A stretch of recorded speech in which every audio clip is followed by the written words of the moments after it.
Hello and welcome back. Welcome back to this podcast.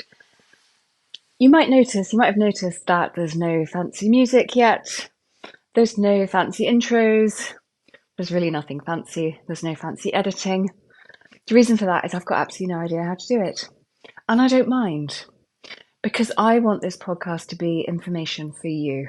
I'll get to the stage where I get some lovely fancy music, and just for the sake of your ears, I will hopefully get to stage 2 where I can actually edit out a little bit of the noise and the static in the recording. But I just wanted to get on with it. I just wanted to get on with it and get stuff out there. So excuse the lack of bells and whistles. I did tell you this was going to be raw. I hope to tidy it up at some point, but for now, this is where we're at. It's a little bit clunky, but the information is for you. It's sound, it's good, and I want you to have it, so I'm just going for it. So I thought what I would come in first of all, because I get asked about this a lot, because there are so many misconceptions about it, and that is, what the heck is EMDR? So I am going to talk about that today. Because I think it's really important that people do understand about what it is and what it can do. It's got the most clunky name for one of the most beautiful therapeutic methods I have ever come across. I mean, EMDR. Bless Francine Shapiro, who started it. I mean, she started a movement of transformative healing. But what a name, EMDR. Anyway, eye movement desensitization and reprocessing is what EMDR stands for. I'm not going to give you the whole background about it. I'm afraid I'm going to leave that for you to look up. You can read my book, it's in there if you want. You can look it up on the internet if you want to know the story behind it and how it was started. It's a very magical story.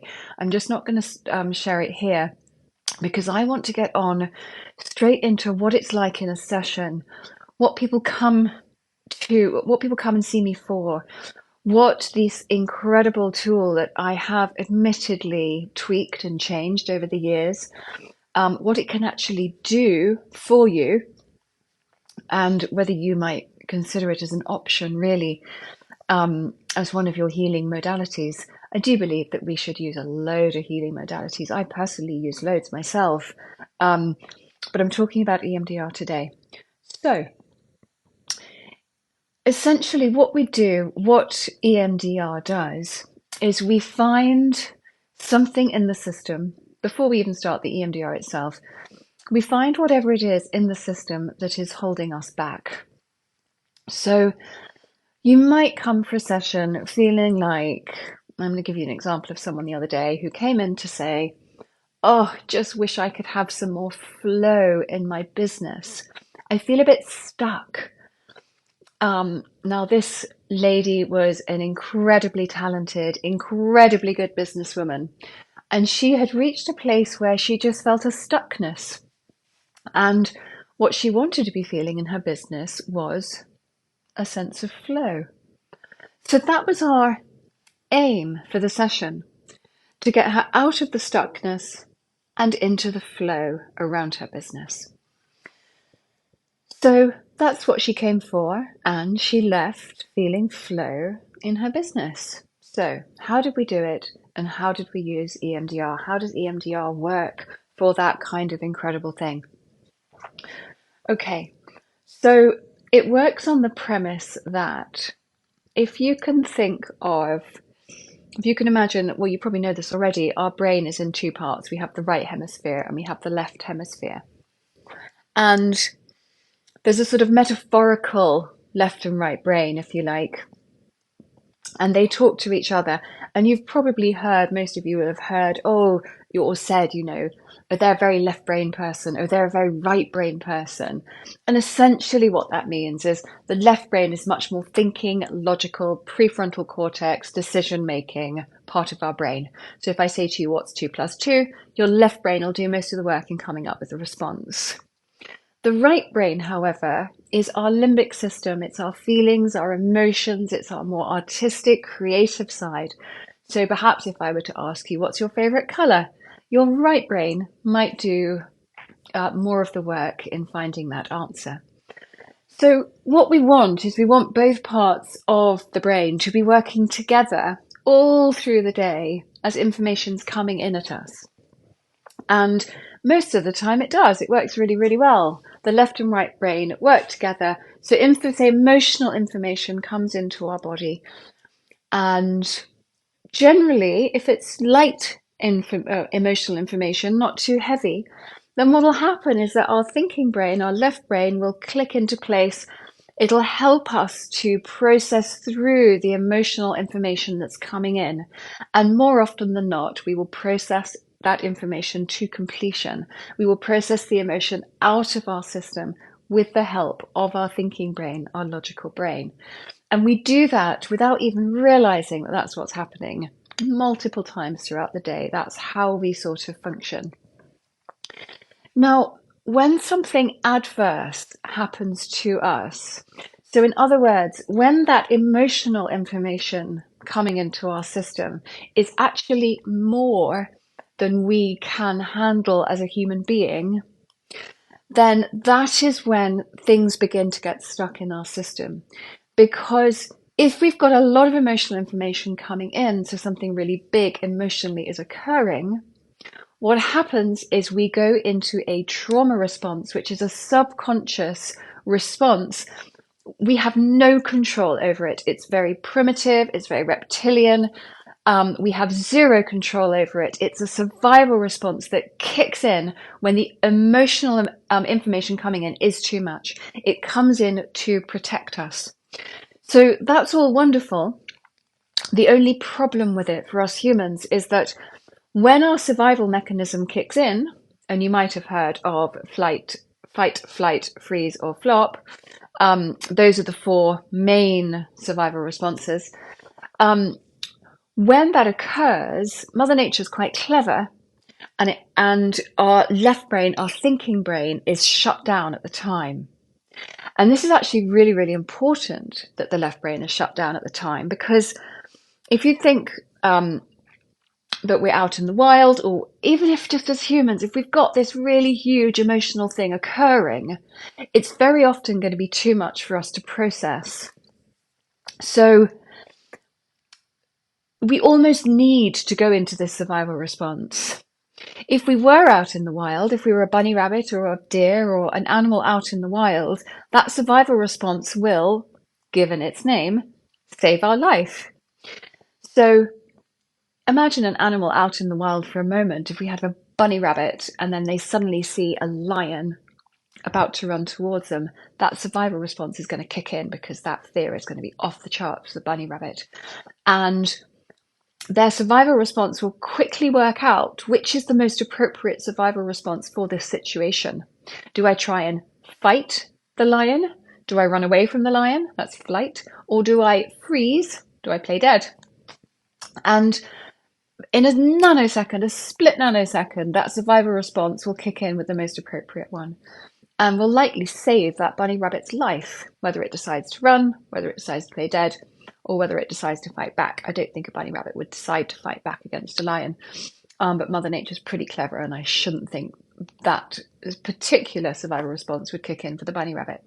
So you can see how that works for animals. Now, we have exactly the same thing going on in our system.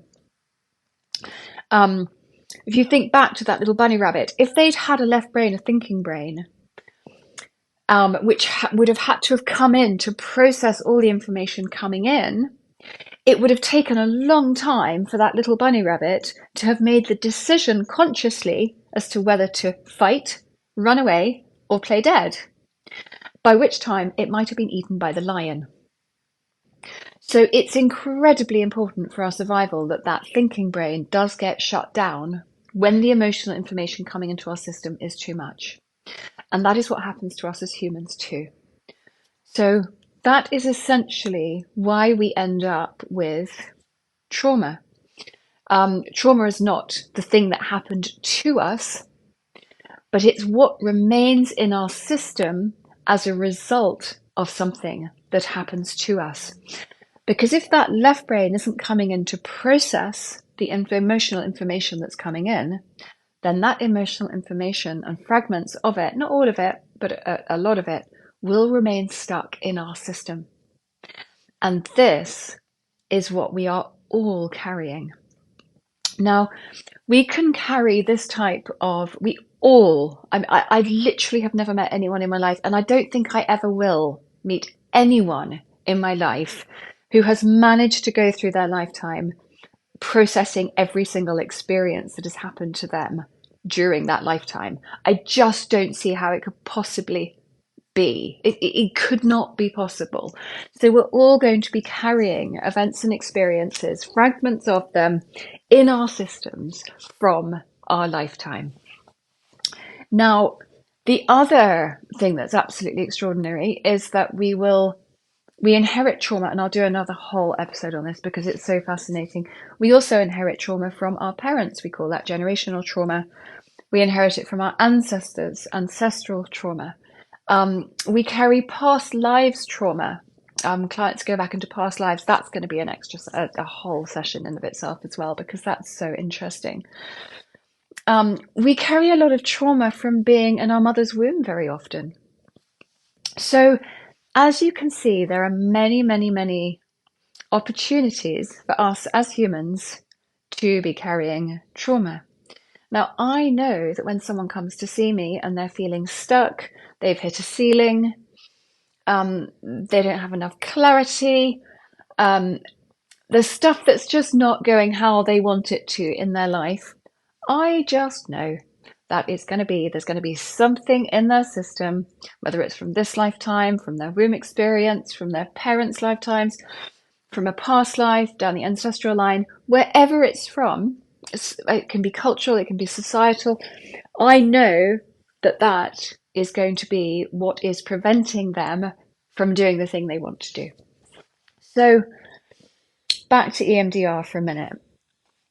If we think that the trauma, wherever it's from, wherever we've picked it up from, is lodged in our system, essentially in that kind of right brainy type place, in the limbic system, that right brain part of us, then what we really want to do in order to process it, if we think back to how the brain likes to process information to completion, we actually want to bring that left brain into that event or experience and help anything that's remaining to process out of our system in that very organic way, in the same way that the body and the brain likes to work in our everyday life.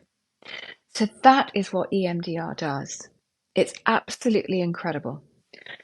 So when it was first invented, EMDR, the eye movements, it started using eye movements. So what people would do would be to follow the finger of the therapist right, left. So the therapist would move their hand from right to left and get the client to follow their finger. So by doing this, the client's eyes would be moving from right to left. Now, what we have discovered since then is what is happening during that eye movement process is that the left and right brain are having a chance to talk to each other. So we've actually evolved since the eye movements because therapists were getting repetitive strain injury because more and more people wanted to try this EMDR. And also a lot of people processing really, really deep stuff prefer to do it with their eyes closed. So what we tend to use now is anything that activates the left then right side of the body alternately. It can be tapping, it can be holding buzzers in each hand that go one after the other. When we do it on ourselves, we might want to do a little butterfly hug and tapping alternatively on our arms. I quite like it when clients tap alternately with the pads of their fingers underneath their shoulder bones, because that's also tapping on the acupressure points that are also there, which just helps energy to release. But the whole idea is that alternate left-right tapping. Because what we're doing is we're finding the event or experience that has become lodged in the system, which is causing the stuckness in our current life, or the distress, or whatever it is in our current life. And we're inviting that left brain into that experience. So by doing the alternate tapping, we give the left and right brain, finally, they have the opportunity to work together and process that emotional experience that became lodged in the body. So you might be thinking, well, how am I going to find these experiences? How do I even know what they are? And this is a really, really important question. Because sometimes, of course, we do have conscious memories that are causing us distress, and we know that they're causing us distress, and we can use EMDR on those memories. And sure as eggs are eggs, by the end of the session, there will be no more distress in that event anymore, because we will process it. But most of the time, a lot of this is stored in the subconscious. And also, if you think, pre-verbal, pre the age of 3, we have very few conscious memories. Certainly, if we have a womb experience that is causing us stuckness in our current day, we're not going to have a conscious memory of that. Similarly, we might not have conscious memories of our parents' or grandparents' trauma. We might, but generally, we trust the subconscious more, which I'll come to in a minute. And certainly the past life stuff. I mean, we're not necessarily going to be walking around with conscious memories of that.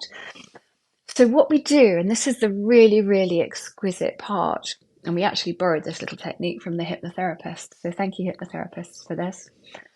So what we do is we allow the subconscious to take us to whatever it is that is stuck, that is causing us distress in the present.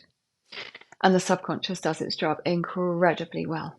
So if we take the example of my client who came running an incredible business, really, really good at what she does, and just wanting more flow in her business, but just not feeling in flow. So I sat her down, and I'm going to hurry through this. This might take a little longer in the session, but just to give you an idea. So the first thing I might say to her is, okay, so you want to experience flow. So let's have a think about what's in the way. What are you experiencing instead of that flow? What is going on? And so she said to me, oh, yes. Oh, yep, I feel a tightness. If I feel a tightness in my shoulders, I can feel a bit of tightness in my throat. And so I invite her to close her eyes and to really drop into this. And there might be some feelings that go with it. It might be numbness. It might be a bit of anxiety. It might be a bit of sadness. Who knows? We don't know until we do it. But then the body sensations, they are so important too. And then what I try and invite people to also come up with, if it emerges, because this can be quite helpful in this process, is what is the negative or limiting belief that goes with those feelings and the sensations in your body? And in this case of my client, and the feeling of not being in flow in your business, that feeling of stuck. And the negative beliefs that we can have about ourselves generally fall into 4 categories. There's a category around self-defectiveness. So it might be, I'm not good enough, I'm not worth it, I'm going to be found out, I'm not lovable, I'm not worthy of success, I'm not capable. So anything that suggests that we're self-defective in some way. So that's one category. There's another category that comes up a lot, which is about responsibility. So very often the negative beliefs around that, which a lot of people have, is I should have done more, I should have done something different, I should have done better. Another one that comes up a lot is choice. I cannot choose. I'm powerless. And then one that comes up an awful lot, and I see this oddly enough in entrepreneurs a lot. And that is, I am not safe. I'm in danger. I'm not safe. And it's really, really interesting how prevalent that feeling of I am not safe really is in our culture, in our society. I know it's a belief that I have spent a long time peeling off the layers of the onion for, I can tell you. And probably there are still going to be parts of me that I know are still a work in progress for that, for sure. As I talked about, this is a journey, not a destination. But don't let me get off track. If we just come back to my client, she comes up with the limiting belief So we've got her feeling of stuckness in the business, we've got the shoulders, we've got the throat, and then we've got her belief. And then I say to her with her eyes closed, taking all of that and drop back in time as far as you need to go. Far, far, far back as you need to go. We just let the subconscious take you back, let the feelings take you back in time, right back in time. And I do it much more slowly, and I do it obviously in a much more attuned way with the client in the moment. But the subconscious knows what to do. The body knows what to do. The subconscious knows where to go. Now, it just so happened that for this client, we ended up in a past life. It was really fascinating. She was a mother in a past life, and her husband had had to go off to war or to sea or something, and she'd been left with the children, and she felt like she couldn't cope. She wasn't going to survive. She was really, really distressed. And so that now we've found the target for the session. And that's what we do the EMDR on. So we start very gently introducing the tapping in the scene that the subconscious has led us back to.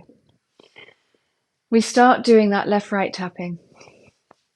And as we do that, the trauma, the stuckness, the event and experience that we've landed on from the past, wherever it was in the past, it begins to process out of our system.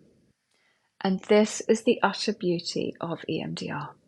So yes, there might be a somatic release. There might be an emotional release. The body might shift. Lots of somatic things can occur because you remember that trauma can get stored in the cells, in the membranes, in the fascia, in the tissues. So there's lots of somatic release can occur while we go through the tapping process. It's very, very safe. Obviously, I'm holding the client in an enormous energetic space, really so that they can get through to the other side. And by the end of the session, the past event is completely resolved. Now, resolution of a past event or experience can look very, very different, experience to experience, person to person, and session to session. But the point is, by the end of the session, whatever it was that was really difficult that we landed on, that the subconscious took us back to, by the end of the session, there will be no more emotional charge at all surrounding that target. It will have completely gone. And moreover, more often than not, light will actually have come into that scene as well. And there will be a little nugget of wisdom that emerges. There will be new feelings of warmth or joy or hope that are also now in that scene. Because once we've processed out the trauma, which the body does completely organically within this energetic space, once the body has released everything, then the only thing remaining is the joy, is the light, is the beauty, is the love. So that's one of the reasons I adore EMDR so much, is because it is so organic. It is literally a release. We get that left and right brain. We get the left brain into that situation. We do the tapping. So we get the left and right brain talking to each other, and that allows the body to process the emotions, to process the scene. At the same time, and this is really wild, the neural pathways also get rewired. And this just happens organically. So if, for example, with my client, when we landed back in that past life experience, that mother left with her children was feeling, I am unsafe. I am not going to survive. By the end of processing that experience, she was actually feeling, I've got this. I'm safe. I can actually flourish with my children. I am flourishing with my children. I feel really powerful. I mean, what a shift. Now, we didn't implant those new beliefs into her system. I did not suggest any of those new beliefs to her at all. They emerged organically because she was processing all of the pain and the trauma of the separation when her husband left. Once that had been processed, her neural pathways automatically produced those new beliefs because that was in line with how she was now feeling, having processed all the trauma. So that rewiring of the neural pathways is such a beautiful but absolutely paramount, really, really important part of this process. So what we do then, after we've processed the past event or experience that we've landed on, that the subconscious took us back to, we then come straight back to the presenting thing. So the presenting issue, whatever it is that was brought into the session. So I check in with my client. Okay, so how do you feel? How do you feel now? And she started to cry. She's like, oh my God, I actually feel the flow. I can feel the flow in my body. I can feel it. So I hope that was really helpful in showing you and explaining to you the power of EMDR. You know, there's this lots of misunderstandings that, you know, it's only really used for deep trauma or traumatic episodes that we can remember consciously, or even traumatic episodes that we might have hidden, but it's not. It is used for way more than that. It is absolutely beautiful tool to use when we want to push through to the next level, when we want to push through stuckness in our system, when we just want to live more vibrantly, but perhaps we don't know how to. So that is the beauty and the power of EMDR. So I hope this has been helpful for you. If it has, and you feel like you'd like to share this with anyone else, please do pass it on. Please do feel free. And I very much look forward to seeing you next time. Bye-bye.